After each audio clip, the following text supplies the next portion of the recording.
When you think about businesses that are selling through the roof, like Aloe or Allbirds, sure, you think about a great product, a cool brand, and great marketing. But an often overlooked secret is actually the businesses behind the business, making selling, and for shoppers, buying, simple. For millions of businesses, that business is Shopify. Nobody does online business better than Shopify.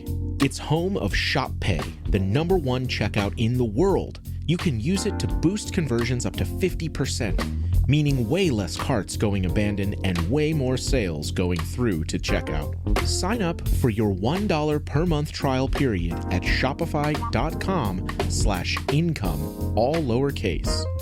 Go to shopify.com/income to upgrade your selling today. That's shopify.com/income.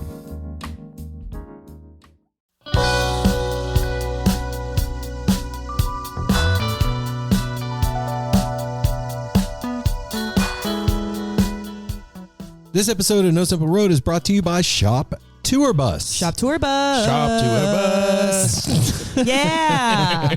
Our friends over at Shop Tour Bus are donating 50% of the proceeds of their Speedy Arrow hat. That's right. To Hurricane Helene victims through the Red Cross this month. So head over to shoptourbus.com, order yourself a Speedy Arrow hat, and 50% of that money will go to help the folks that have been impacted by this horrifying event. And while you're at it too, wearing that dope hat, you could get yourself, they have 3 new coffee mugs that are really cool. Oh, those are dope. Coffee and Shop Tour Bus. The mug each other, the mug of rain, and the steal your tape mug. And they all have little sayings on them too. I like that, the mug of rain. Really cool. Yes. Like they mug each other.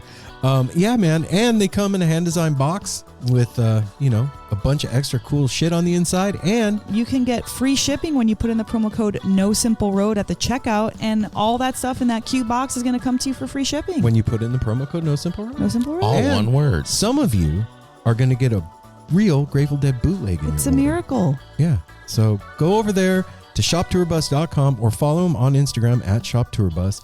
And remember, 50% of the proceeds from the Speedy Arrow hats go to help Hurricane Helene victims this month. So go to shoptourbus.com. No Simple Road. Yeah, here we go. I know the road may seem to go on forever and a lifetime.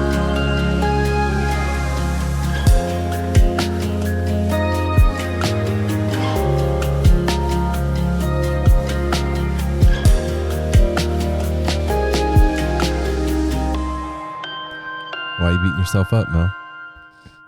Not figuratively, but literally. Yeah. I'm pissed off. I'm taking it out on Light myself. yourself up. She just hit it herself right. in the face. Keep myself in check. Hey now, No Simple Road family. Welcome back to No Simple Road. This is Aaron. This is Mel. And this is Apple. And we are super stoked Yay. this Yes. week to continue our Hulaween special as we go into the weekend of Hulaween. And this week's guest is Dirtwire. Dirtwire. Whoop. They played Hulaween last night. And for those of you that are there, I hope you're having a blast and that Dirtwire blew your mind. And they are actually playing Tonight. at the Orange Peel That's right. in North Carolina. In Asheville, North Carolina. as a benefit for the Yeah, some of the proceeds will go to benefit the community, and they're bringing their super awesome music to that community that needs so much love right now. we were really stoked to have Dirtwire back on the show. Actually, when we booked this, we thought that we were only going to have Evan on the show with us. And we had a treat. And Well, I like Evan's all. I made Mark get on here too. He needed to be part of this. Well, Yeah. I think especially, them as a band, the band is so much who they are. Do you know what I Yeah. mean by that? Yeah, absolutely. So we need that. We need to hear and see and, feel the vibes from both of them. And you all are going to enjoy this conversation. Yeah, this was a fantastic conversation with the two of them. We had them on the show back in 2019. We were doing one of our first festival appearances at Summer Meltdown, and we weren't really familiar with who Dirtwire was at the time. Mm-mm. And it was all three of them. David was still with the band, and boy, oh boy, the three of us left that interview blown away and huge fans of Dirtwire. And then we were treated to Dirtwire's set that night, and we blew our socks off. Yeah. Like, Yeah. truly, it was such a spectacle, like visually and auditorily, that it was like, they're our new favorite band. this is, and I can say with all honesty that, like, when we're all three in the car together, like riding in Apple's car, and the fated question of what should we listen to comes on, if Apple just puts on Dirtwire, everybody's like, okay, Fine. Uh-huh. yep, Mhm. cool. Dirtwire's a good go-to. Mm-hmm. So, yeah, I hope you all enjoy this conversation we had with the two of them, because I know we did. And Absolutely. you know what? The art is for ourselves first. And so if I enjoyed it, then you probably will too, That's right. says You Rick got Rubin. to. So let's do the stuff. Which Stuff and things. Stuff would and like things. to follow us at, Well, wait, before we What? do that, I want a special announcement. you said, let's do the stuff. Well, I'm doing it. This is part of the stuff. A special announcement. Our friends, Family Mystic, Ooh. they only have I think 1 day or Well, 3 days. Well, oh wait, 2 That was days to- then. yeah, Yeah, so so- 2 days. 2 or 1 days left on their Kickstarter. They are trying to raise $10,000 to get the money to record their new album. If you know these lovely human beings, and you've heard their music, you know that it's important for them to get funded so that they can make more of their incredible music together. So what you need to do is go follow at Family Mystic, MYSTIC, on Instagram. And there is a link to their Kickstarter over there on their page. And also I am putting links to it in our stories as they put them up. So Yeah. you can also do that. And they're pretty close. So help them to get to their grand total. Because last I heard, they were about like over $8,000 and their goal is 10. So, we can do that in 2 days And if as they a don't- community. If they don't reach the $10,000 mark, they don't get any of the money. Oh, really? Yeah, Oh, that's how Kickstarter works. Oh, is it? Okay, you You have gotta to reach reach your your goal. goal. Well, and if those of you that don't know who these fine human beings are, go listen to them. Then it'll make you want to donate for their next project. Yeah, these are people doing Incredible things. Yeah. And, just so that we have also had Family Mystic on the show twice before. First time, talk about blowing our socks off. They came and did this wonderful a cappella song out in our front porch During COVID. and it was during COVID. And so it was, those times where, it was pretty scary. Things were weird, and they had the strength and the guts to come to our house and do that for us, and totally elevated our spirits. And that's what they do as a band. They are spirit elevators. They are love bringers. They are musical healers, and they are sweethearts. And so by you helping them reach their goal, you're helping the community have these wonderful people in there and continually to feed that. So please do that. please do that. Yeah. That'd be a dope name for a band or a album too. Spirit Elevators. Yeah. Yeah. All right. Yeah. Follow No Simple Road at No Simple Road on the social media stuffs. Go to our website, nosimpleroad.com. You can get our merch there, get a tarot reading from Mel and I. Yeah, a tarot reading. We do tarot Ooh. readings. Go there, And sign it's up. Halloween. So anybody's thinking of any fun little, that'd be fun. Do it. Sign up. Yeah, do that.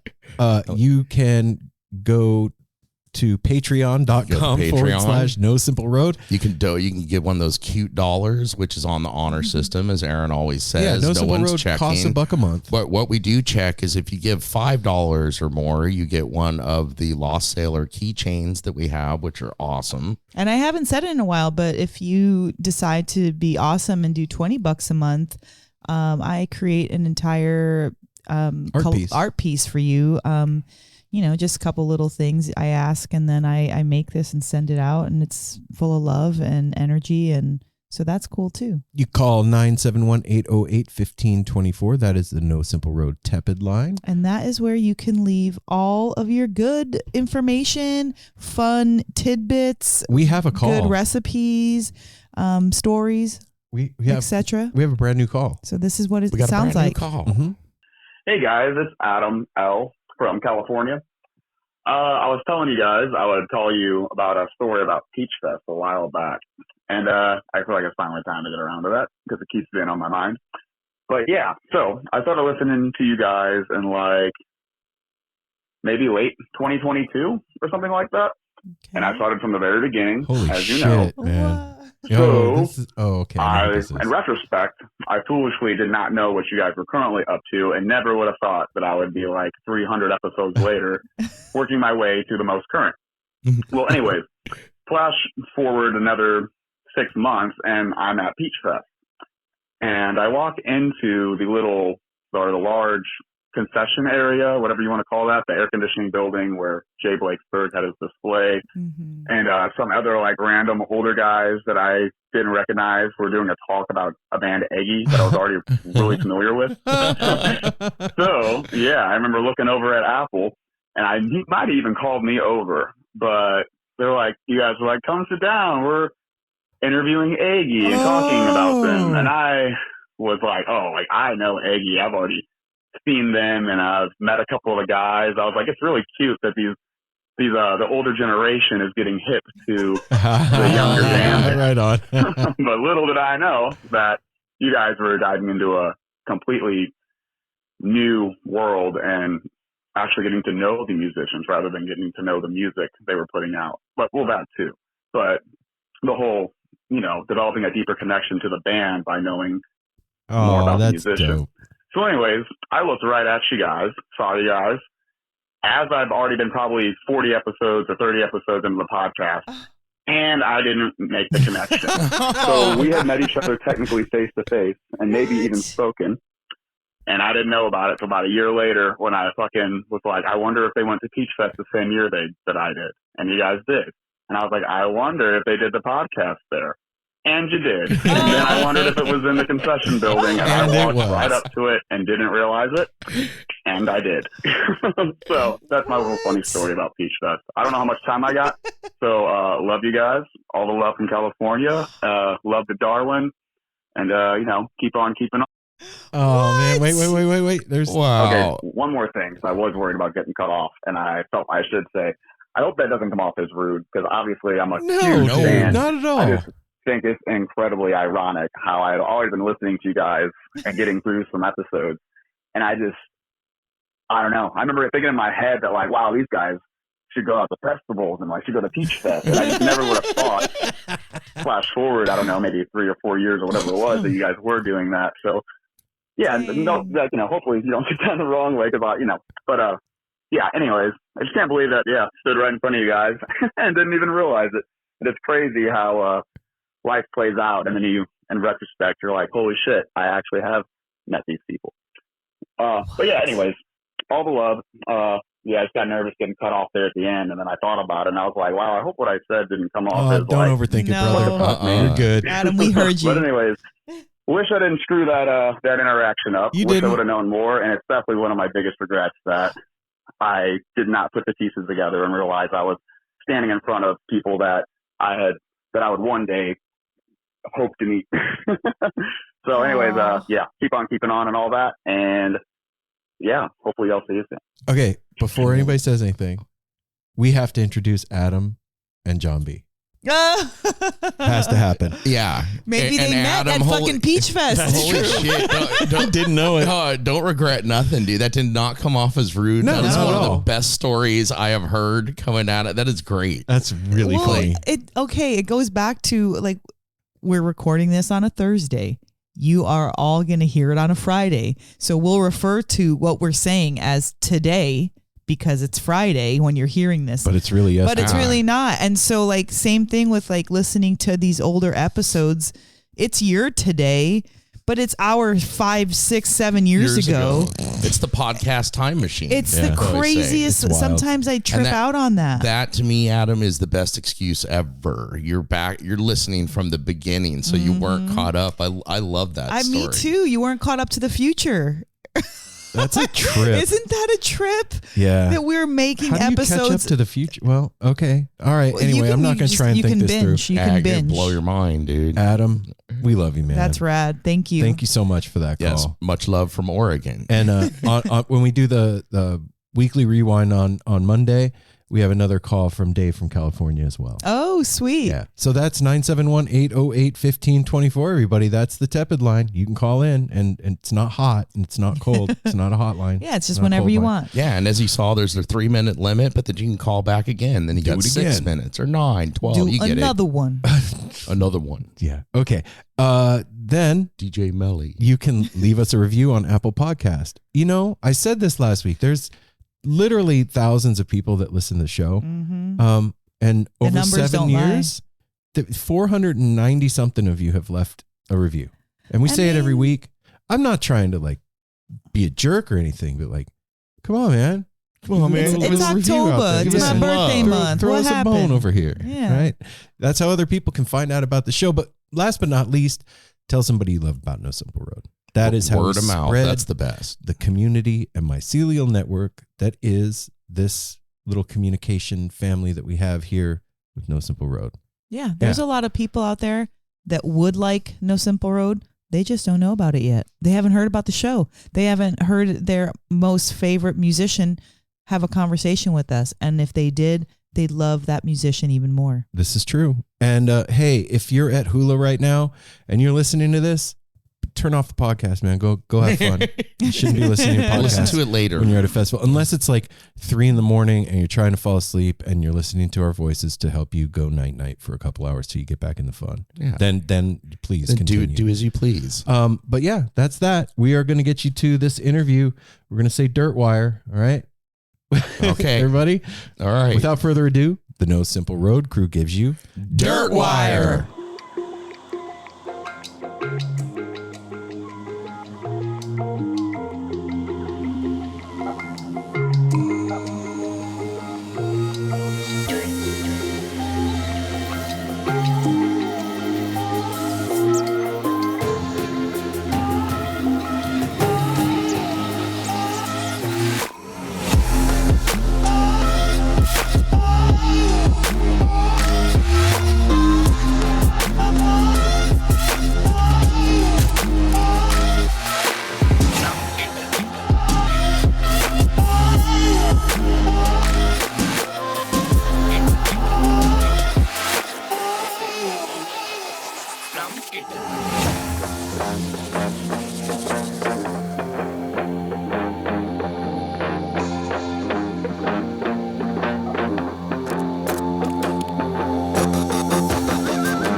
What's up? What's up? Hey. What's going on, man?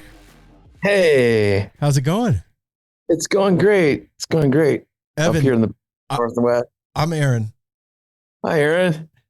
I'm Mel. Evan, what's going on? Hi. Hello. And then I'm Apple, and we don't know if you remember, but we have had you on the show before. We interviewed you guys at Summer Meltdown In 2019. Oh, that was that okay? Was that the really hot year? It was hot. It was the three of you. Yeah, it was the three of you. Yeah. You just Okay. gotten off of however you got there. I don't know if you flew in or drove in or something, but you just got there, and we're really stoked that you were able to do that and sit down with us. And we're It's great. stoked you're back. Yeah. Yes. Yeah. Well, glad to be back on. Yeah, Right man. on. So Yeah, I really love your podcast. It's great conversations and aw, yeah, thanks, super man. stimulating stuff. And I love how deep you guys go. It's pretty cool. I thank appreciate that. you. I really do. I don't know if you ever listened back to the episode you guys were on, but that was a pretty awesome conversation that we had. Oh, I should dig that up. Dang. Yeah. We'll send it to you after. It's like a 3-hour episode and you guys are like 2 hours and 10 minutes.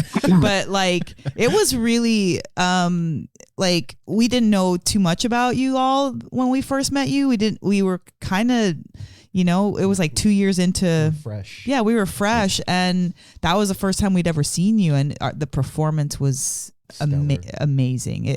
We still think about it to this day and we've seen you a few times since then, but I think we have one more. Yeah, Mark's going to jump on with us. Yeah. We thought it was just going to be you. Right on. Yeah. I pulled him in. Hell Get yeah. in here. Where are you at? It is beautiful. Thank you. Yeah, we're up in the Pacific Northwest here. So are Oh, we. okay. Yeah, we're in Portland. Yeah. Oh, okay. Yeah, I'm on Vancouver Island right now. Oh, Ooh. Sweet. nice. Very nice. Yeah, Let's see I think if- Mark's in Seattle or Bainbridge Island, maybe. Yeah, you guys are getting ready to journey. Pretty soon you're headed down Yeah, to we've got south. quite a tour coming up here. We're going down to Hulaween and then going to do a hurricane relief fundraiser in Asheville, North Carolina. I want to talk to you about both of those things. Yeah, Let's try yeah, again. Mark. try again with Mark. He's trying to Hang get on in. one Trying to get second, in. see what's going on. Mark, where you at? There he is. Oh, What's yay. up, man? Oh, you're muted, Mark. Oh, It happens. How's it going? There it is. Yes. What's up? What's going on, man? How you doing? Not much. Hey. Yourselves? Awesome. Welcome Right back on. to NSR, you guys. Great. Yeah. Thank you. And thanks for joining us, Mark. That was a surprise. You jumping in on here. It's good to have you both. Beer. Evan, I wanted to ask you about doing hula. To me, Dirtwire is a lot more than just music. It's a fusion of energy and rhythm and sound, and it's kind of like bringing together spirituality and music and putting out one thing. And when you're traveling somewhere like Hula, do you approach that type of festival differently than you would something else because of where it is and the land that it's on and all of that? yeah. We've played Hulaween, and we also Resonate, and that land is really special. We're super excited to come back this year, and yeah, it's an amazing experience being there. And Florida is kind of a relatively new place for us that we've been breaking into and making friends down there. And yeah, we're really excited to come back. Hulaween it is kind of like a really championship game of the South. It's like, yeah, it's a big one. So we're excited to come back, and because everybody who comes from around the region, everybody's coming to that, and everybody's got their cool costumes on, and we're looking forward to it. Right on. That's awesome. Yeah, it just seems like you said, that really is like a championship, a mecca. A mecca of, especially too because there's not a whole lot of festival stuff happening right now. It's kind of the end of the season, so it's like the last hurrah for everybody.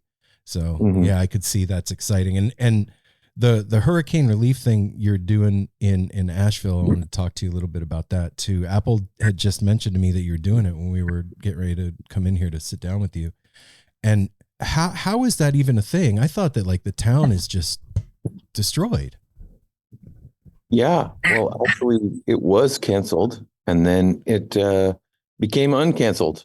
Right And on. we're like, okay, great, let's do it. Let's turn it into a hurricane relief benefit. And so we kind of scrambled, and the water came back on at the Orange Peel apparently, and that gave us the thumbs up to go for it. Wow. So yeah, we're excited to donate the net profits from that show towards the hurricane relief effort to an organization called Beloved Asheville that's doing a lot of great relief work in the region there. This episode is going out Friday morning. So that's tonight then, right? Is that show? Oh, no, it's going to be, well, yeah, tonight. Yeah, right. Yeah, it's talking hard in the to future. No, I get it. the podcast time machine thing is. So where, if folks are listening, they want to go and they're down there, where do they go to get tickets and all that?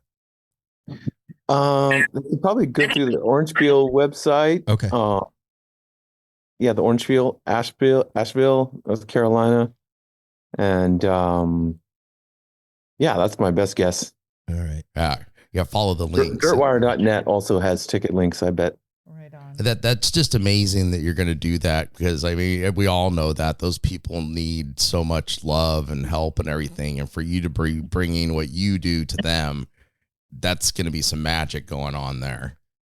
I think people really need to shake it out, and we're ready to help do that, and bring some good vibes to the area, because they've been through a lot. Was this planned before? Not the hurricane relief part, but were you planning on going to Asheville already? Was that already in the works, and then just kind of turned it into something?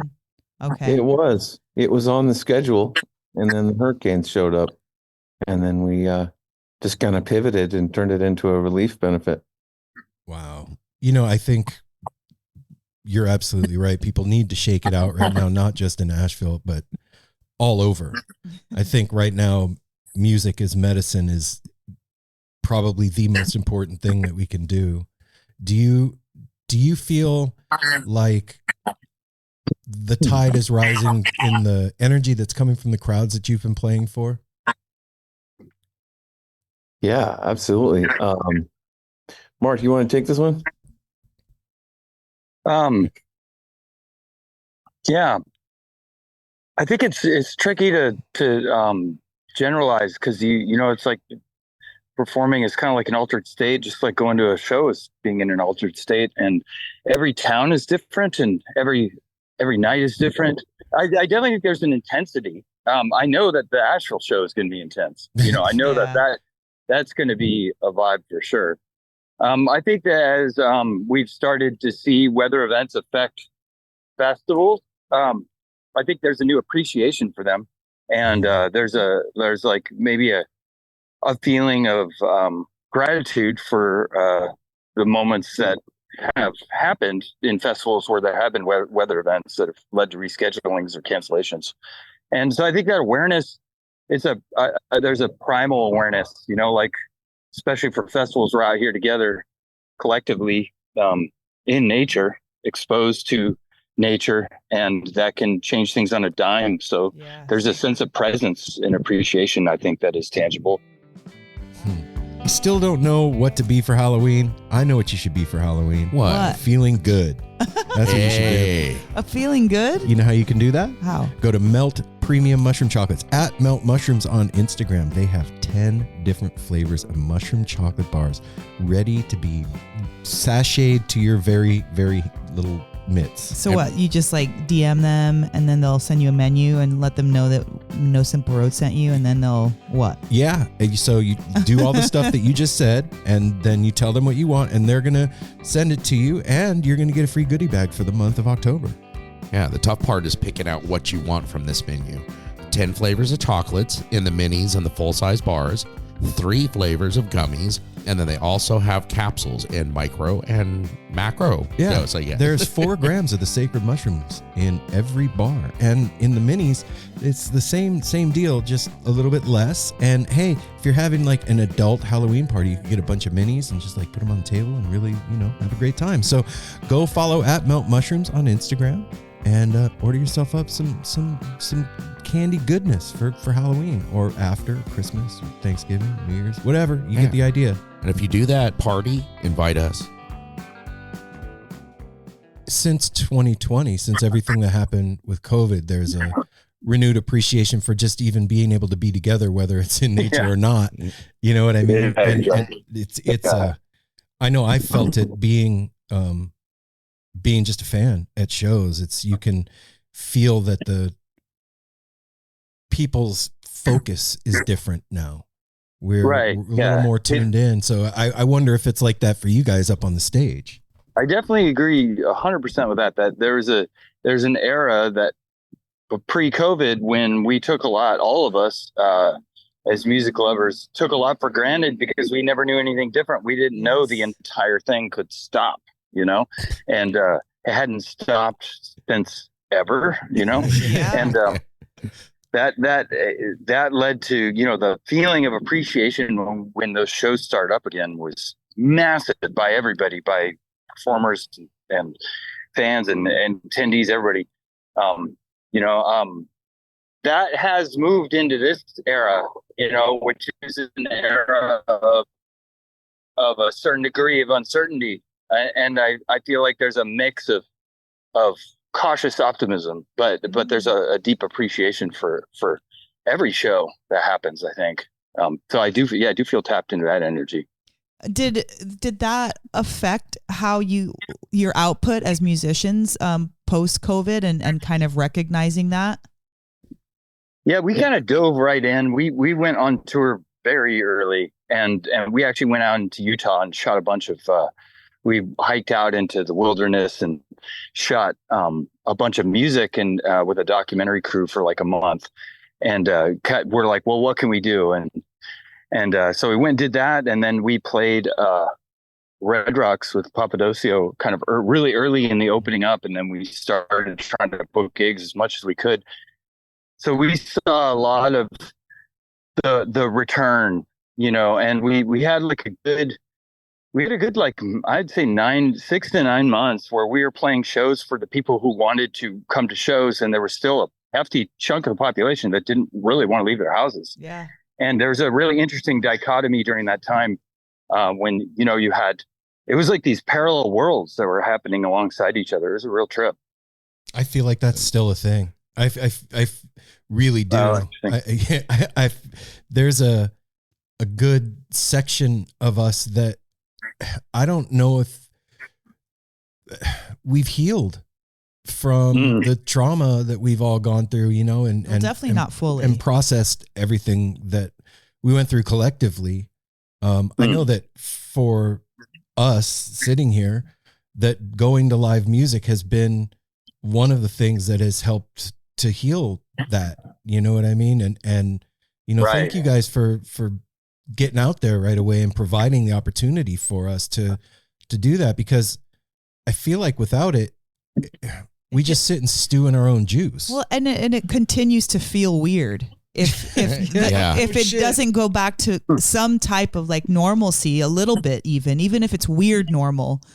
It extends that time that we're feeling kind of awkward and just kind of shut in, and it's really easy to be like, you know what? No, I'll just stay home tonight. I'll do couch tour. I'll put on my record player or whatever.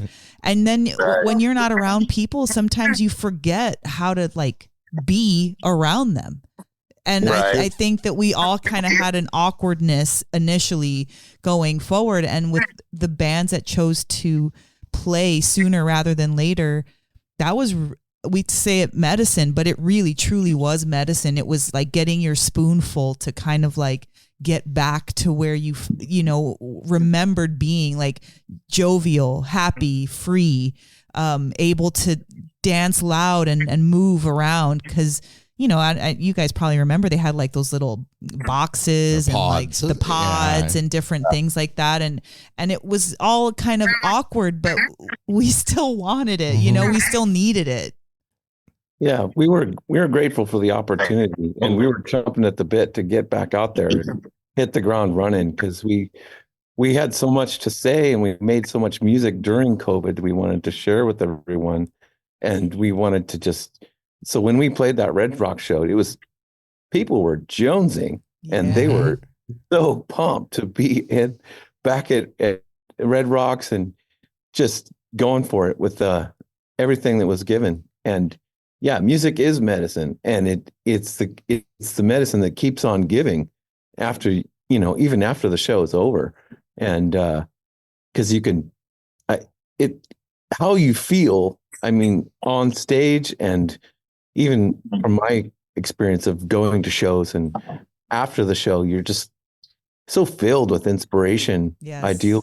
And that happens to me too, after we've played a really great show and we're just excited, and all the feedback loop of positive energy that's between the community we've created with our crowd and the vibrations we're giving on stage, and that positive feedback loop is so powerful.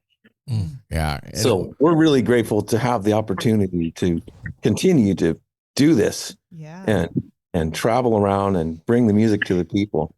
Well, I'm glad you brought up Red Rocks too, because that we got right out of COVID. We got our first big show we really went to. We took the pilgrimage, all three of us, first time ever going to Red Rocks to go see Green Sky Bluegrass. And it was one of the most moving experiences, like, 20 something thousand people on Railroad Earth, Railroad Earth, circles around the sun, like a 2-day thing. There wasn't a dry eye in the place the entire time. And to experience Red Rocks, I'm just curious if both of yours take on playing Red Rocks, because I mean, that's magic grounds too. Yeah. Oh yeah. What's your experience of playing that place, Mark? Oh, well, I the first time I played it, I could not. It was with a side project I had with David Satori before I was in Dirtwire, and I could not look at the crowd. I couldn't even handle it. It was so crazy to see that. And he had we were DJing, and he had to lean over and hit me and be like, bro, look at that. And I raised my head sort of sheepishly, and I was like, oh no, I can't even look at that. That's completely ridiculous. Was it like the pressure, or like what was it about? It's the angle of the venue and the number of people. It looks like a tsunami. It's just like a tsunami of people, and you can't. It's like a very different venue because of that angle and because of the size. So you have like very, usually your field, if you think of it, like if you were to collapse a crowd down to a 2-dimensional space as a performer, what you're seeing, you're seeing like an elongated sliver in a way. Yeah. And so you can connect with people, of course, but, once you get to a certain point in the crowd, it kind of like blurs into like a receding plane, but at Red Rocks, it just gets tilted, at an angle. So you have more access to like connect with everyone and see everybody individually. Wow. And it like has the same sense of receding into nothing, but the angle is tilted up. So you get like, it's a wild experience. Like, I think the only other time we've played maybe to 10,000 was at Coachella, and that was super overwhelming too. But it wasn't on the same level. It was sort of like a seething mass. Whereas Red Rocks, it's like kind of a giant living room or something. I don't know how would you describe it, Evan? Yeah, well, there's a beautiful intimacy in the container that those rocks hold, and it's like, you're on stage and you're looking at a wall of smiling, happy people, and it's intense, and in a good way. And I find like connecting with individuals in the crowd to be helpful to kind of alleviate the overwhelm, and just connect individually with someone there, and it helps me not feel completely just like a tsunami's going to crash on me. Oh shit! Yeah, it's a wall of people staring back at you, quite literally. Well, so how does that compare to the Coachella? One interesting thing I is that with Red Rocks, that once you get above a certain seat height, you're looking at the view. You know what I mean? Like, you're looking at the show, but you're also taking in this incredible view. Yeah. So you can feel that from the crowd. So there's like this, it's almost like there's a release for the energy. I mean, it's very contained and it's all coming down as a feedback loop, but there's also this like third party that is there, that is not there in normal venues, which changes the energy in a certain way.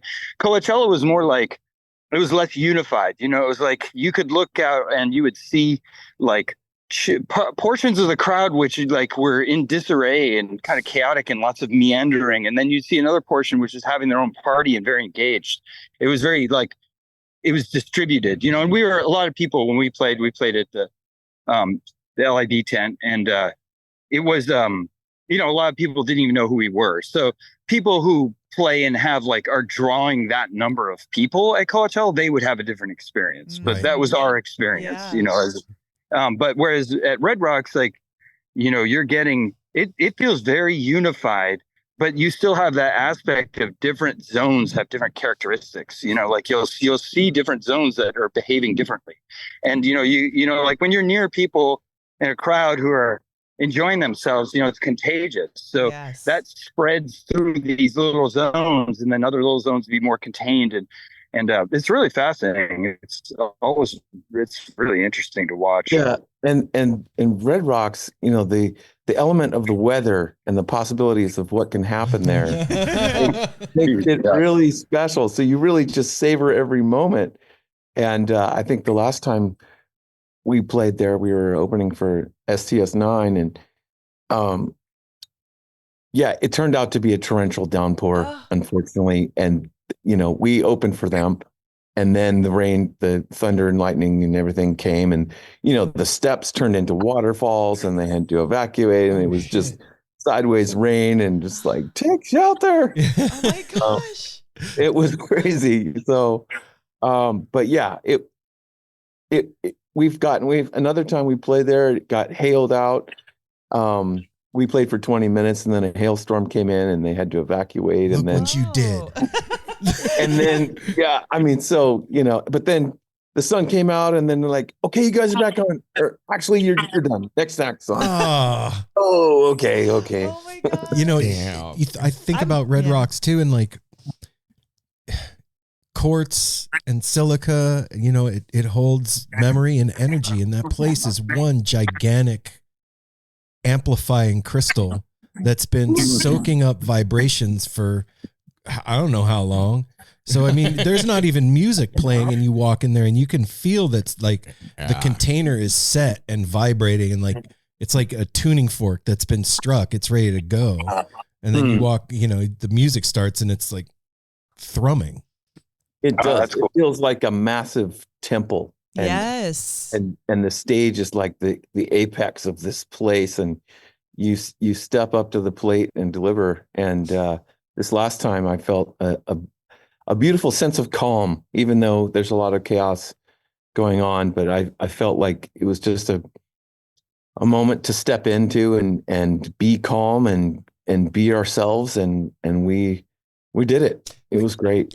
You know, I wonder for a musician, especially guys that do what you do, it's when you go on the stage, it's this like you're building this energetic thing for the crowd, and it would seem that it would just, if you're doing it right, it goes by really fast because you're kind of in flow, and then it's over.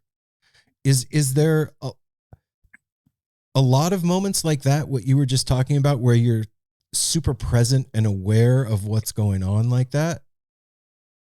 Mm-hmm. Does that happen often? Definitely. Yeah.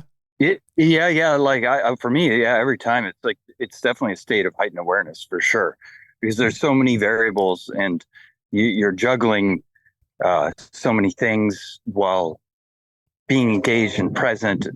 It's kind of, it's hard to think of an analogy, but you have to be both activating like your emotional side and being present with the music and presenting that. And you also have to activate your technical side and be, you know, there's a portion of your brain which has to be very sort of scientific, you know, like what could go wrong at any moment, because anything can go wrong at any moment. And so you have to sort of you have to surrender, but you have to surrender in a potentially dangerous place. And so that creates kind of a split, at least in my brain, it becomes kind of a split thing. So how does it, adding to that, adding performers and dancers on stage, like can you talk about first, I guess, that's what I was the genesis of that, and like how that plays into your playing, your actual playing on stage? Yeah, it's another factor. You know, it's another energetic factor. It's something that we spend a lot of time planning for. You know, we'll look at shows and look at our calendar and look at our budget and look at what the venue is, and who the people are there and, what the resources are production wise. And we'll decide, okay, well, what's going to be best for this show? Like, are we going to focus on visual? Are we going to focus on video? Are we going to bring a dancer in? We have several Native American dancers that we work with, and we'll bring them in from Michigan, East Coast, Florida, and we'll basically plan out the show according to like, okay, we have these chips to spend. How are we going to spend them to create the best show we can? Make the most impact. And then when it happens, it's just a matter of like,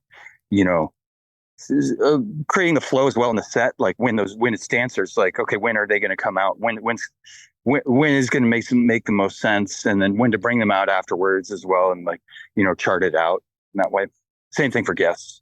We saw you guys with the dancers at Cascade Equinox, not last year. Not this one that just happened, but last year.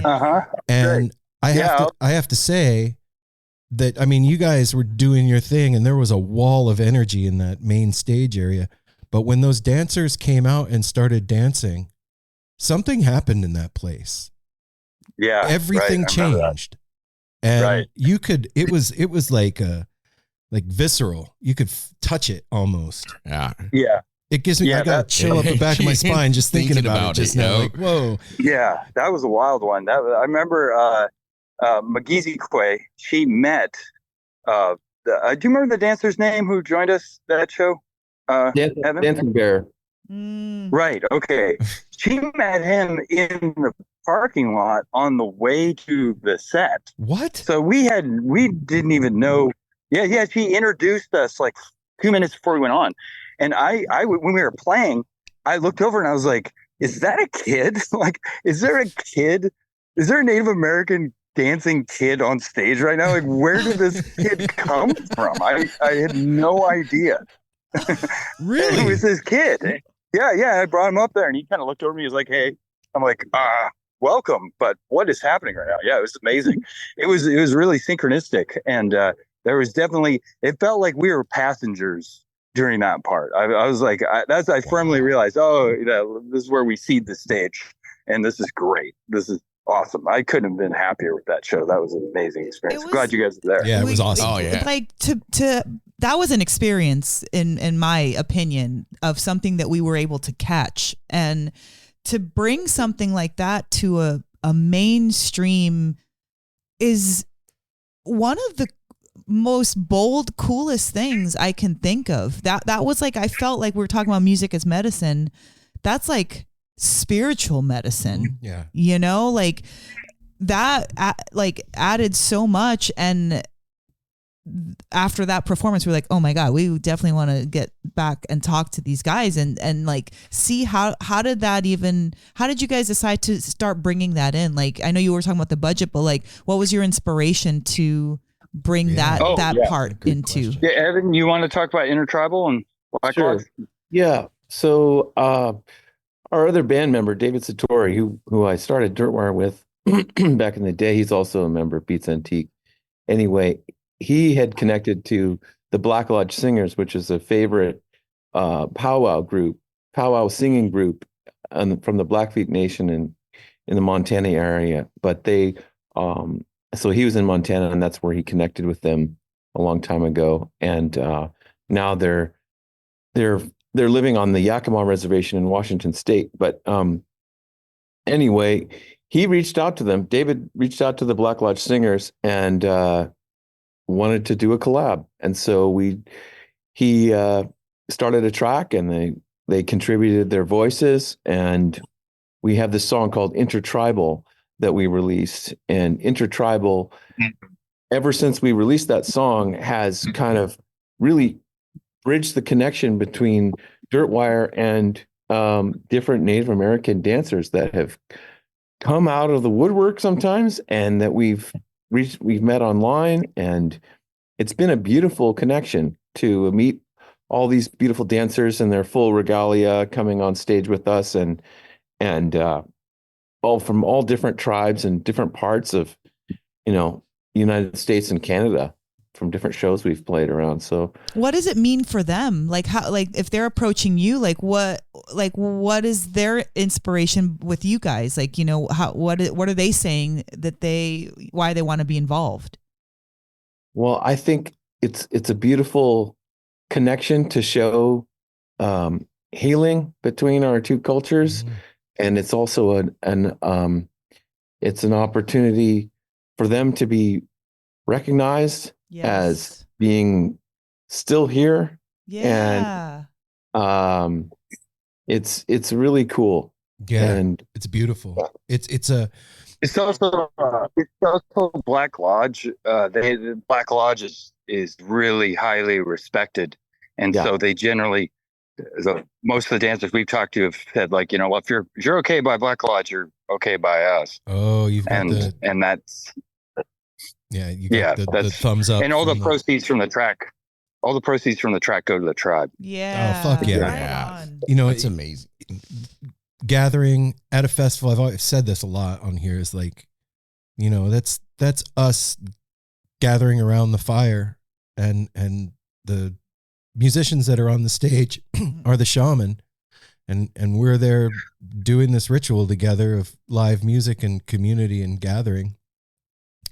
And to have the, you know, native folks come to support that and contribute their thing to it, it really is a beautiful, like, healing that's happening. That's it feels like a wonderful, that's a real thing, man. evolution, you know, like an evolution of what a music festival was versus what it could be.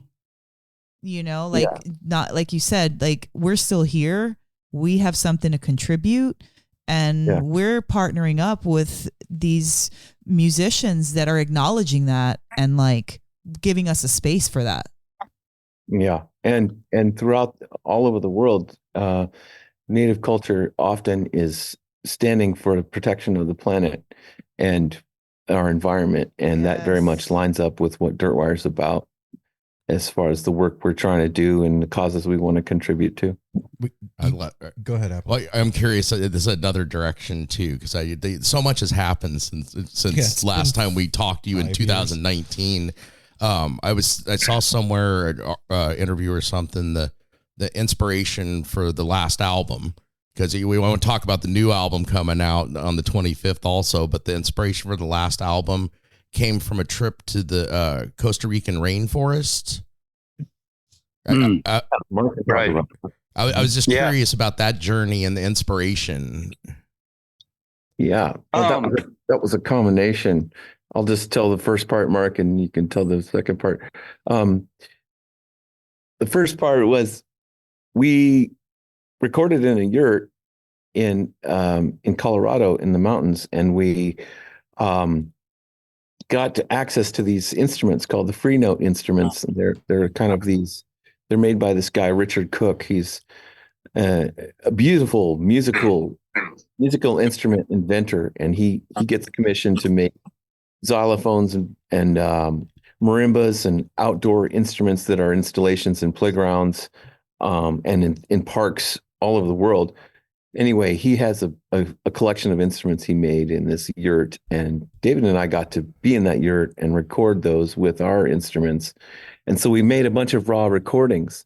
And then after that session, we were in the jungle in Costa Rica, and Mark took those recordings. And Mark, do you want to tell the rest? I muted him by accident. There we go. Yeah, and then we were down working with Envision, the festival, shooting some instructional videos and playing a show for them at their retreat center. And I had I'd done a couple months of work on an ambient record, and I didn't really know where it was going to go or anything. And then when I heard what Evan and David had done, I thought it was a real natural fit. And so I started weaving their stuff in with my stuff. And then down in Costa Rica is when I think we were there like 10 days, spent a lot of time just weaving in lots of recordings. I did a bunch of field recordings down there. So if you can hear the cicadas and various animals throughout the whole thing, and that really grounded it in that place. And there's a lot of it was an emotionally charged trip, and a lot of that came out in music. So you're just walking around like in the jungle with a field recorder going, oh my God, that sounds cool. I'm going to record that. I was they put us up in a nice house, and the jungle's right there, so you don't really need to go far. And some of it I record off the deck, some of it I'd walk around and, oh, that's so cool. Yeah, that's amazing. Yeah. I mean, quite literally pulling the energy of the place into the recording that you're putting out. It's kind of brilliant. Yeah, that album too. Like everything you guys do is magical and brings all of this world stuff together, and it's so inspiring. I just got to gush for a minute. Just love everything you guys do, and that one, man, I don't know how. If I still had if we had tape cassettes or something, it'd be worn out by now. Yeah. Now in the digital age, we don't wear it out. It's just like play it again and again. Yeah. But man, that one gets repeated a lot for me. So the new album comes out on the 25th? That's right. Yeah, Pyrochrome is out on the 25th, and that's a lot of new music we've been working on. We've been releasing a track every couple weeks here to kind of show people what the album's going to sound like. But yeah, the full album comes out on the 25th, so we're excited to have that out. So I would imagine, I don't know, but that you are, when you put these tracks together, and do you know when you're recording each individual one that these are going to go together on an album, or is it more random than that? Well, it's a process of, we always say, may the best tracks win. Okay. Yeah. And it's, we put them all in the pot and see which ones really have the ability to A, be completed, and then B, be compelling enough to make the album and make it to release. And not all of them do. And I think it's, I don't know, it seems like about 60% make it to release. Wow. Or something like that. There's 40% of Dirtwire's music that nobody's ever heard but you guys. Yeah, and not to say that it couldn't. 40. A lot more than 40. All right, Mark can tell you the true percentage then. Oh yeah, there's just a lot. There's a lot of half-finished ideas, and there's a folder full of probably 100 tracks that have been narrowed down to like maybe 20 for the next album that we're going to do already. And then there's going to be a lot more coming in, just voice memos, ideas people start and put in there. And so, yeah, there's a bunch. So when you finally get all the tracks together and you know what the album's going to be called and you sit down and listen to it, does this album tell the story to you? Ideally it does. And, we it's interesting. Like we leave some of that. It depends on our intention for the album when we're creating it. Okay. But sometimes, the story comes together as the tracks come together, if that makes sense. Yeah. Totally. And the chapters are written to the story with each track that's released. And by the end, ideally it's some kind of cohesive arc of a story that the listener can enjoy. Well, one thing I love that you all do too is, I don't know who does it or anything. I'd like to hear a little about that, but from the beginning of Dirtwire, the artwork that goes along with it, and like these new single tracks that you've been dropping with the artwork that goes with that and everything. You guys, I'm known with No Simple Road as I'm a merch whore, and I love you guys. Have always had like the coolest merch, the coolest designs. I got to slip it in there. We have a running joke around here about apples. When we saw you at Cascade Equinox last year, I blew it and I didn't get a chance to get the shirt I wanted, which was, as I said on the podcast, I was like, I wanted that bitchin' purple tie-dye Dirtwire shirt. listeners were calling in and making comments like, did Apple ever get his bitchin' purple tie-dye? And I went online. They're like, you got to get it. And I went and ordered it and had it shipped. And it's one of my favorite shirts. But it's been an ongoing joke. When we were walking down here to do this, I go, dude, you're not wearing your sick purple Dirtwire tie-dye. What's going on? But oh man, I'm glad you ended up with one. Yes, I love it, and I get compliments every time I wear it. But back to the question, I'm just wondering about like the artists you guys have used, because it's always just amazing visuals to go along, and it complements your music so well. Thank you. Yeah, we've really enjoyed being able to work with different artists. A lot of our earlier album covers were made by a guy named Bryn Levinson, who's actually in Portland, Oregon. Okay. And he is, we know him from our Cal Arts days, and it's the music school we all went to. And yeah, he was in the animation department, and he makes these really cool kind of post-apocalyptic paintings with animals and decaying freeways and underwater buildings and stuff like that. Really fun. And we just love his imagery.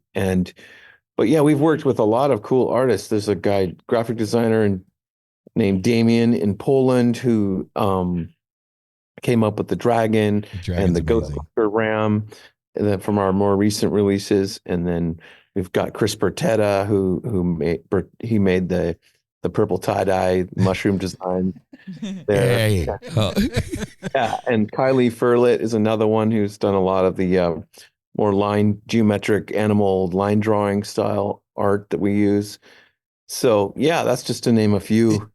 Really cool. When you're getting ready to do one of these, like, do you give the artist like just create us something for this, or do you direct the artist in the beginning? Well, we have been finding our way with that, and it's kind of ideally what we've learned is that you try to be as hands off as you can and let the artist be the artist and do their thing, because that's how you're going to get the best result.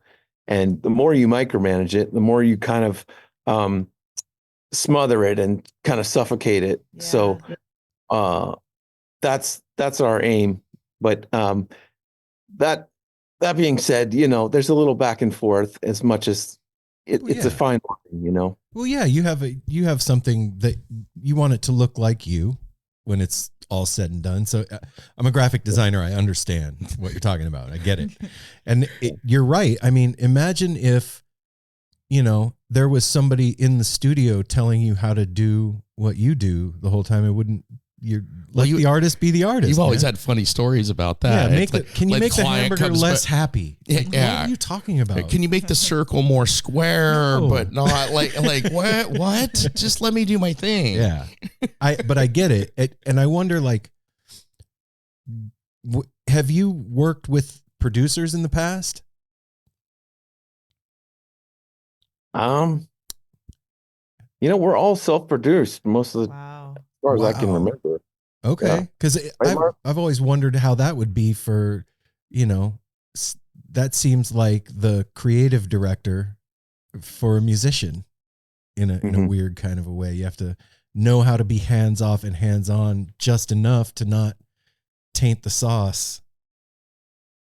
Yeah, I'm a big fan of Rick Rubin and all his interviews and stuff, and his book, and he's really good at doing exactly that, like getting the artist to just be their truest self and play music for themselves and just be as pure in the creative process as possible without, you're not making music for the audience, you're making it for yourself.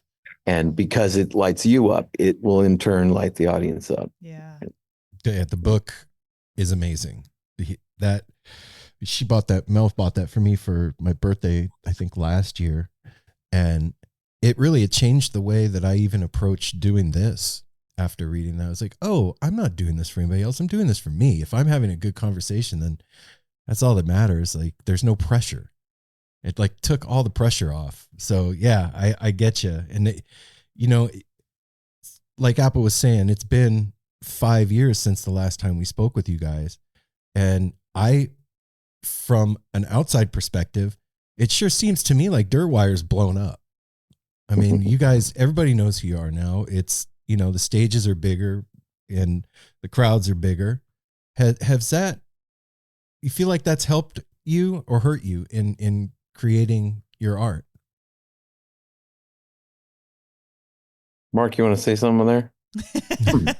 Yeah, Mark, what do you think about it? Great. Yeah, no, it's been really a lot of fun to especially expand across the U.S. and start to introduce ourselves to markets which we hadn't hit before. That's been amazing. It's been really, really great to get to know the Midwest and the South and the Northeast, and make new friends in these places and get to know the character of the people, and see the role the music plays, and yeah, it's really wonderful for us. When people are discovering the band, we're often discovering them as well. Discovering that region, or that we've gone up to Canada a lot this year, and before we had a little bit more of in the years before, we tended to be a little bit more scattershot in where we would play, and it was a little bit more of a free-flowing adventure, and we might go to a place and then maybe not go back there because it didn't line up, which is fine. That was a lot of fun too. In the last couple of years, it's been really nice to revisit places and really get to create a relationship, and yeah, it's been really gratifying, a lot of fun, sure. Yeah, I think to your question, I think because we've hit the road pretty hard in the past 2.5 years, that, yeah, it does take some of your bandwidth, or at least I can speak for myself, as far as creating music. So finding time has been somewhat challenging, but I think we're finding a nice balance now. And with Pyrochrome, it's been really great to get new music out there, because new music is so important. Yes. And it's like the lifeblood of any band. And I think that's why a lot of groups prefer to improvise every night, keep it fresh, keep that freshness and that newness and that excited state of eternal discovery going perpetually. And that's really, it keeps it really exciting for everyone. Yeah, when you first see a band and fall in love with them, your inclination is to go back and look at their catalog and start, doing a dive. And if you get caught up on that band, it's kind of like a bummer. You're like, come on, we want to hear what you guys are doing. Radiohead. Yeah. If you're listening, Tom York, put another album out. No. I just have a question, because you guys are, I feel as if there's definitely more than just musicians with you, you all. And even just the last time you talked, you mentioned that you're intentional and you have, specific ways you like to do things. How do you want people to know, remember Dirtwire, or what do you want people to think when they think of Dirtwire? There are more than the musicians, and some important team members I'll shout out right now is EO, front of house, our engineer, has been, he's an old friend of ours. We all met around the same time that the band originally met. And then Dirtwire was started actually later than we all met, but we all met at this music school called Cal Arts down LA. And EO has been mixing a lot of our shows in the last couple of years, and he's been really giving us some great feedback and working with us on the flow of the music in some really cool ways, as far as some set sequencing feedback and mix feedback. And he's also been sitting in on trumpet during one spot in the set, and that's been really cool. So he's a big part of the team. Jansen Wright is another big part of the team. He is the head of the visual component and does a lot of audio reactive touch designer visuals.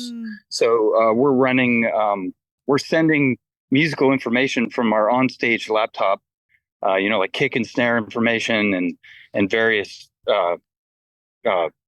data that that gets sent over a Cat5 cable that Jansen receives and takes into the Touch Designer, and has built out this software that is sort of our main brain, that also sends out sequencing information to Resolum, which is triggering video content. So he's doing a mix of real-time generated code art, which is being fed by musical information on stage, with preset video content.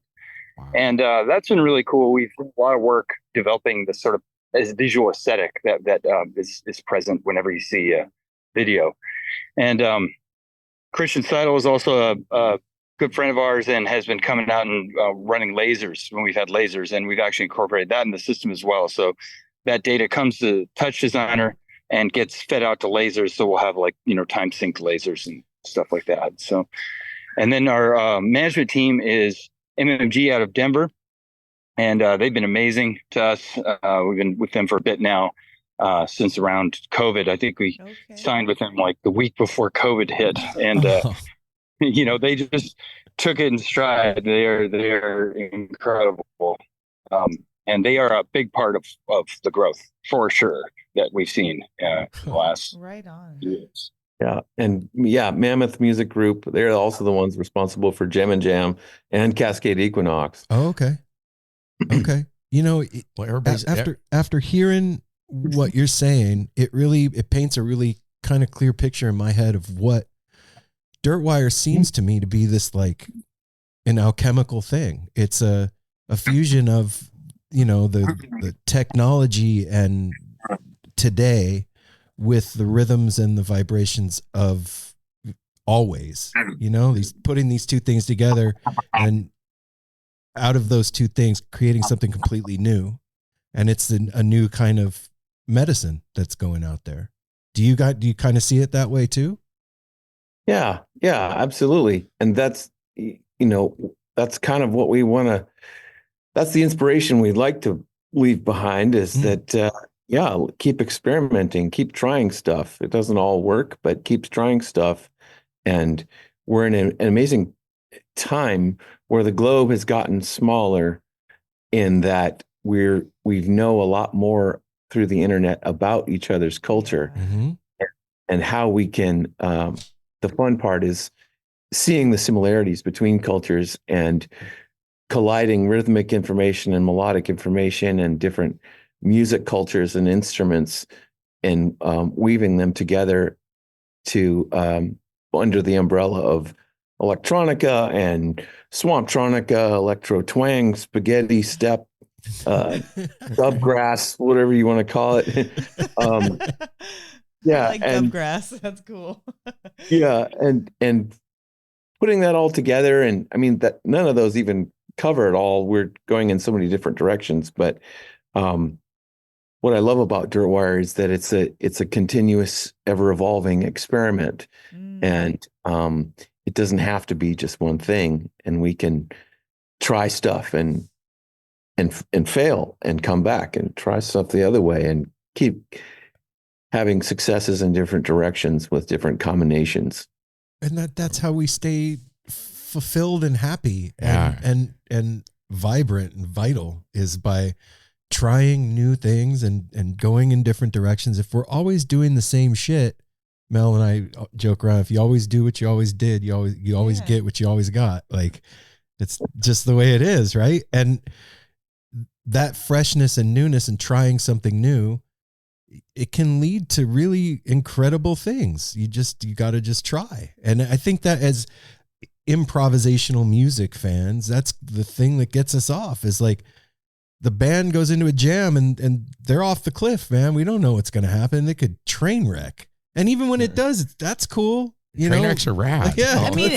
I mean, do you even see failures that, like you did maybe back in the day? Like, I think, we all grown up, don't fail, or, these things that it's failing is so bad. But like you just said, I mean, it's just learn another way. Okay, we won't do it that way. Or it taught you how to do it another way. How do you all see failure at this stage of your career? I know, and I used to have really, really bad stage fright, like totally paralyzing. And I couldn't, I literally, one night, I thought I was actually going to die. Like I was convinced before the show that this would be so traumatic. I was going to keel over and die. And then I looked at my calendar and I saw that we had 10 more shows booked. And I said to myself, if you do this to yourself every night, you are going to die. So how about don't do this anymore? And I just was like, you know what? I think I'm just not going to do that. And I, at that moment, I realized, okay, I'm doing this to myself. And it's a fear of failure. It's a fear. It's like, if I can preemptively punish myself for my anticipated mistakes, that will somehow clear my karma. So when I make them, I can be relaxed because I already was self-flagellating to prepare for this thing. You know, this was my trick. You know, and then I was like, you know what? Don't do that. Don't do that. And it was, for me, it was strictly, it wasn't like a spiritual enlightenment. It wasn't like I got to some level of realization. I just saw that with this many gigs ahead, I was going to become a problem for the band, you know, and I was going to make, there's a period, and Evan probably tested this, where I was making the guys pretty nervous because I was so nervous because I was the one who was the most afraid of failing. That's me. And what's that? That was me. Oh, yeah, nice. Yeah. Brother. Yeah. Got you.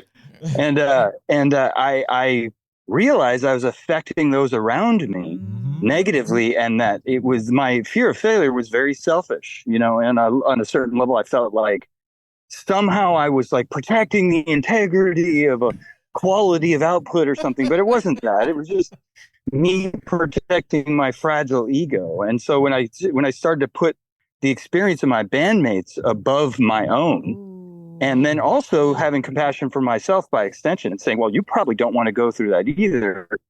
It was like, boom, a spell was broken, and I never really had it again. Since then, it's been, for me, smooth sailing. But Wow. Yeah, that's beautiful. You just had some like hardcore self-talk with yourself, and now like you needed to just whip yourself into shape. Yeah. It's like when it really was. You tell your mom, it self-talk. hurts when I go like this, and she says, don't do that. Right. Oh, okay. Right. I won't do that. Yeah, don't do that. Yeah. Don't do that. And there was something about the repetition of like, this is why, you know, we went to school with, you know, Fitz and the Tantrums. Yes. Well, we went to school with them, a number of those members, and Fitz has a great quote. He said he booked his first gig before he had a band. He didn't have that band, and he booked the gig and told them that everything was great. I don't remember what the gig was. It was like, you know, not a big gig at all by any stretch, but he booked it. And he was like, I'm a firm believer in that, is that you commit yourself to things you're uncomfortable with, and then you'll figure it out, you know? And then he got the band together, and then he was like, hey, I got the gig, let's do this. And, you know, I went to Metallica, was the same thing. I don't know if you guys heard that story, but Lars Ulrich like convinced Metal Blade Records that he had this killer new band that was going to change the world of metal, and to give him a spot on this compilation that they were going to put out. And he's interviews. He's like, yeah, he was this annoying kid who was always all around. And I was just like, to get him off my back, I was like, sure, you can have the last song on the compilation. Holy crap. You know what I mean? No, and then he created Metallica, and, you know. I'll tell you what though, man, if you're one of those people that does that to yourself, like you and I, when you finally come to the end of it, it's such a fucking relief. It's the biggest relief ever. Like, isn't it? It's the best, like, and the pressure's off. Finally, the pressure's off, and you can just like, I could just like do me, and it's cool. It's okay. Right. That's great. I'd love to hear sometime, maybe after a show, your own journey with that. You got it, man. Yeah. You got it. Love that.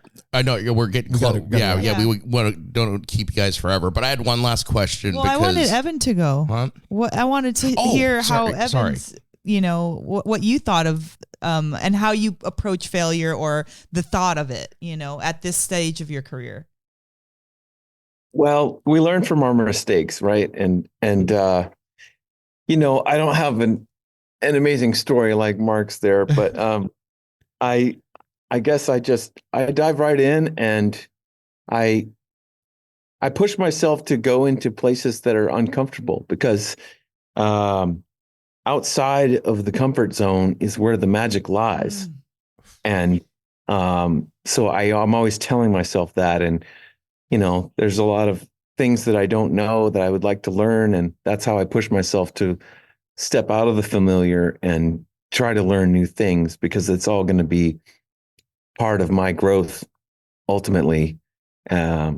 So, and yeah, and not being afraid to fail. Like, yeah, sure, I failed, big deal. Yeah. There's a bunch of other things that I'm fine, I'm good at too. So, yeah, and knowing your own strengths and weaknesses, and nurturing your weaknesses and celebrating your strengths.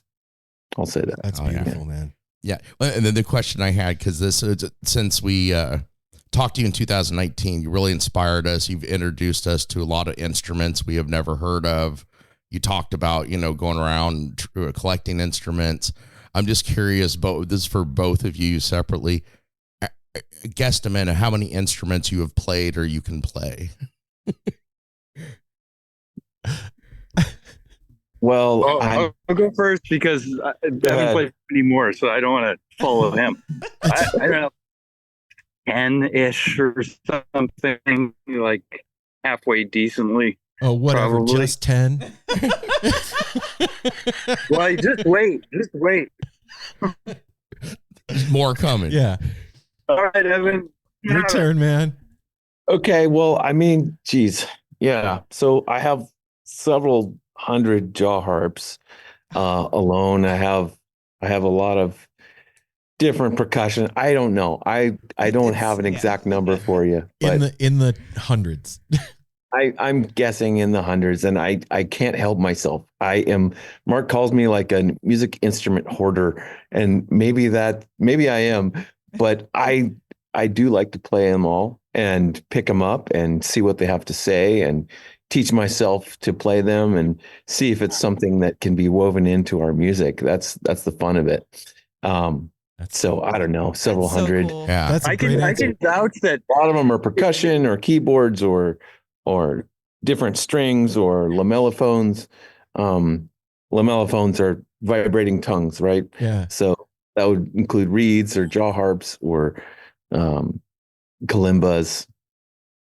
Wow. Yeah. it's not to this day. I mean, David and Evan and I have known each other. We've known Evan for forever, decades. And to this day, he will still, for some reason, at some point, just whip out some bizarre instrument that we've never heard of that he can play really well and just start playing. And we're like, are you kidding me? What is that? It's just from Burma. What, you didn't know that? That's a cool relationship skill, Evan. Like throwing out, you're with somebody for years and years and you just kind of throw out this new skill. That's awesome. Well, that's the guy you want on your your band. That's keeping it fresh for you, which keeps it fresh for us and inspires. Well, wow. Guys, thanks for hanging out with us today. We really appreciate you, man. And thanks for putting out such strong medicine to the world. Yeah. And have a fucking blast at Hula. And I hope everything goes great down in Asheville. And everybody listening, get the new album. Comes out on the 25th. It's called Pyrochrome.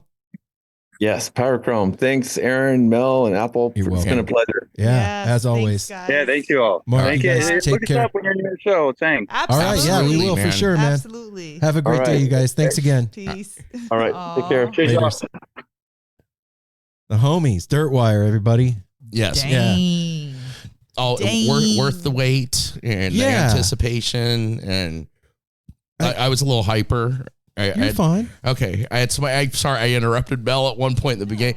I had like 10 Apple, questions. how dare you. Well, they do so much and there's so much inspiration, like all the things we just talked about. It's Look, man, no lack of things going on with Dirtwire. I'm perfectly okay with Apple having many questions for a guest. You're You're usually the quiet one around here. So if you got something to say. Yeah, have at it. Bro. Yeah. Well, you need to start doing that more instead of just sitting here like, oh, I'm waiting for an open spot to I stopped doing that. I just barrel through us. Yep. That's one thing. What we ran out of time is going to say. You're going to show them the pit. You've been intently on the. Well, I've been writing a lot more because there was a lot of nuggets of wisdom that outside the comfort zone is where the magic lies. Yeah, that was the one that got me. It's in here. That one was like, yeah. And you know what? It's really cool to know, like Mark talking about his stage fright and like actually realizing what it was. It was about failure. Like, I'm scared. You're not thinking that. I don't think that when people think about being scared that they assume it's failure. No, that's you have to come to that. Yeah, that's a process. You know what I mean? Yep. And so for him to take his band members above himself and be like, I'm messing up their game. Like, I'm not so concerned. I'm not all egotistical and consumed about my own fear. I'm fucking up the band. And like, let me stop doing that so that we can play dope like we already do. I'm making them worry. Like he noted, like I was making them worry, and I know it. And I know what he was talking about when he said, I looked at the calendar and was like, oh, fuck, we have 10 more shows because I've done that with this. And the thing is you make it up. Oh, fuck, we have 27 interviews scheduled and 4 of them are tomorrow. And I was worried about we didn't have much going on, and I what's it all about? No. This before that, where I would like freak out before every interview. Okay, and would be like, I don't know what we're gonna talk about. I'm fucking free. What if I blow it? What if the million what ifs? And it was all about blowing it. Yeah, and about failure in the end. Like, and then when I finally realized, like, when was that? Oh, I don't know. A while in it, a few years, maybe 2 years, 3 years in. Of like, wow, if I just like am me, it's okay and doesn't matter. And then when you gave me that book, the Rick Rubin book, that was just last it was a year ago. Yeah, that really helped. I need to read that. I need that. But you have the physical copy. Yeah, I have of a it. physical copy. Like I need to read it because I don't know how many musicians have we talked to that they bring that so up. Many people that are like, have you read the Rick Rubin book? It just the simple fact of like realizing that whatever it is, it doesn't. He's not just talking about music. He's talking about like you as a human being are a creator in what you do. If you work at a bank, if you work for a telecommunications company, if you draw, if you're whatever you're creating, if you're creating your art for yourself first, there's none of that shit of fearing failure. Well, it's like when you're a little kid. And if it gets you off, if the thing that you're making excites you, then that energy is going to go out and excite other people. But like when you're a little kid and you have like free time to like do art or color or glue, spaghetti on a paper, and you like, when you look at a kid, they're working intently. They're about it. They're not looking at somebody else's paper. They're like into their own thing. And then when they show you, they're stoked. Sometimes it doesn't even look like anything, but they're stoked about it. Yeah. And it's like the process of making it, being in that headspace, not caring about what the outcome is, just like caring about what you're doing in the moment. And all of that can be like used in every occupation, every relationship, every, like, oh, I want my husband to think I'm cute, so I'm getting dressed how he thinks I'm cute. But if you do that, then you're not being yourself. And you're not comfortable with it. Exactly. It's not going to come off right. Yeah. What do you think is sexy? What do you think looks good? What do you think is fun? And so. And then that exudes when you present that. I love that. Rick Rubin, I've been listening to him a lot more. You've been listening to Tetragrammaton? Yeah, man. It's really impactful. Just even his voice. Have you listened to Broken Record podcast? No. It's his too. No. And it's him interviewing musicians. It's really good. This one I'm stuck on is him and Andrew Huberman with Jack Cruz. Yeah, it's good stuff. It's a trip to think that like in 2019 we were wet behind the ears doing this for 2 years. Yeah, when at we one met of our them, first festivals, we didn't know who they were. we didn't know who they were. We were kind We of didn't know who anybody was. awestruck by getting to go a festival. backstage Yeah, and yeah. have people in a trailer to talk to. And So I remember we did the most. Yeah, we did Ryan Stasek and made him cry Yep. at that one, and we were new to all this. And those High it Step was- Society. it We was- yeah, we did. Yeah. A few more. Yeah, no, we did a bunch. It was an emotional summer Yeah. meltdown thing. It really was. Yeah, but just to think back to that, and then now, it's dope. Yeah. It's cool to like have the years now and be comfortable with the thing and have artists like that and be able to watch their arc and see them blowing up. It is a really little cool bit to and- see them specifically Yeah. from people we had no idea to.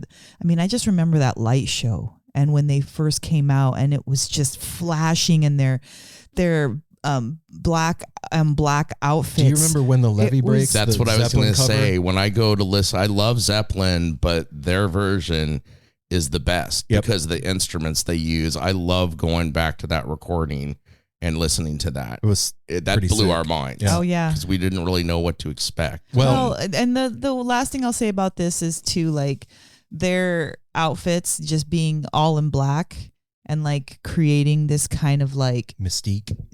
you know, shadow, if you will.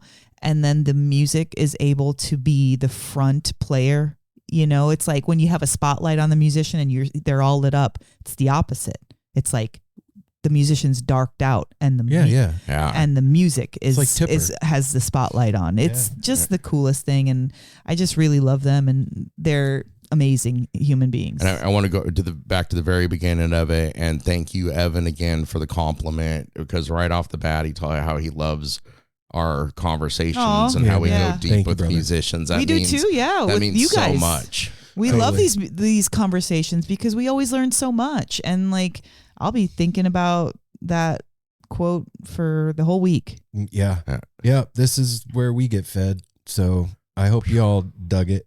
For all of you traveling to, on your way, already at Hulaween, be safe Jess. and have a fucking blast, Jess, and all of you that are going the No Simple Road family, and everybody else too. You're all part of the family too.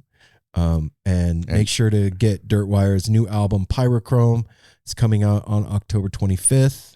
And much love to Asheville. And I hope, man, you guys are going to have a special thing there with Dirtwire coming down. Yeah, they're gonna bring the mojo, little healing vibe for our Asheville family out there. So we will be back on Monday with the regularly scheduled No Simple Road Weekly Rewind. And until then, everybody, travel safe. Take care of each other. Smile at a stranger. Safety third. Hydrate. Don't fear failure. Don't feel failure either. failure. If you feel it, And it's don't weird. even feel say it. Yeah, don't fear because it's Dang. all squishy and weird. Yeah, Love y'all. and everything. Talk y'all. Peace.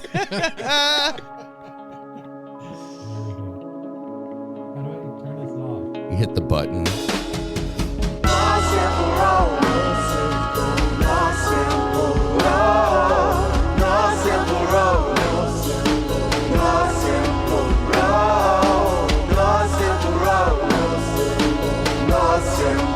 Like twisting, turns and makes me turn and makes you journey. Wish the word is many problems, but it's a burden. Family needs has been deferred, and hella means been the earth, and alchemy can bring the birth, the melody of a newborn. So persistent, so resistant, so insistent, so commitment, so resilient, or haven't you learned it? No simple road. No simple road. No simple road. No simple road. No simple road. No simple road. My windshield is shattered as I focus through the spot in the corner that is still intact. The react is both a defense mechanism as well as a fear. We've traveled this road before, so we may think, but it's a tad bit of strange similarities that feed an A=A complex. The fears of your past do not equal the perplexities of the current road.